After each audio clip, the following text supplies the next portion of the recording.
21 বছর পর আবারও পাগলাটে একটা বছর 2025। সবশেষ যেমনটা ইউরোপিয়ান ফুটবল দেখেছিল 2004 সালে, খ্যাপাটে পুরোটাই যার মিরাকল। প্রশ্ন আসতেই পারে কি হয়েছিল 2004-এ? এ প্রজন্মের অনেকেরই হয়তো তখনও জন্মই হয়নি। সেই পাগলাটে বছরে মোনাকোকে হারিয়ে চ্যাম্পিয়ন্স লিগ জিতেছিল হোসে মরিনিওর পোর্তো। সিঙ্গেল একটা ম্যাচও না হেরে ইপিএল এর শিরোপা জিতেছিল Arsenal. Bundesliga DFB Pokal Werder Bremen আর রিয়াল বার্সাকে টপকে লা লিগায় ইউরোপা লিগ জিতেছিল ভ্যালেন্সিয়া। কোপা ডেল রে রিয়াল জারাগোজা। এখানেই শেষ নয়, গ্রিস জিতেছিল ইউরো চ্যাম্পিয়নশিপ।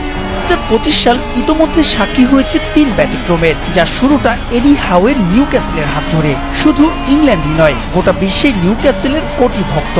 নিউক্যাসল মানেই তো আবেগ আর ভালোবাসার চূড়ান্ত বিচ্ছুরণ। অথচ ম্যাকপাইরা ঘরোয়া কোনো শিরোপা জিতেছিল তাও 70 বছর আগে, 1955-তে এফএ কাপ জয়ে। সেই নিউক্যাসল ওয়েম্বলিতে লিভারপুলের দম্ভ চূর্ণ করে ড্যান বার্ন আর আলেকজান্ডার ইসাহাকের গোলে 2-1 ব্যবধানে জিতে লিগ কাপ। ওয়েম্বলিতে রূপ কথাকে বাস্তবে রূপ দিয়েছে সাউথ লন্ডনের ক্লাব ক্রিস্টাল প্যালেসও। 5 প্রজন্মের অপেক্ষার প্রহর ঘুচল যেখানে। ক্লাবটি 120 বছরের ইতিহাসে এই প্রথম জিতল মেজর কোন ট্রফি, তাও ঐতিহ্যবাহী এফএ কাপ শিরোপা। গার্দিওলার চোখ রাঙানি উপেক্ষা করে শেষ বাঁশি যখন বাজলো, তখন চোখে মুখে অবিশ্বাস খোদ প্যালেসের সমর্থকদেরও। এমডি থেকে স্তাদিও অলিম্পিকো। 1974 সালের পর আবারও কোনো মেজর শিরোপা বোলোনিয়ার। কোপা ইতালিয়ার ফাইনালে যারা হারায় ইতালির সবচাইতে সফল দল এসি মিলানকে।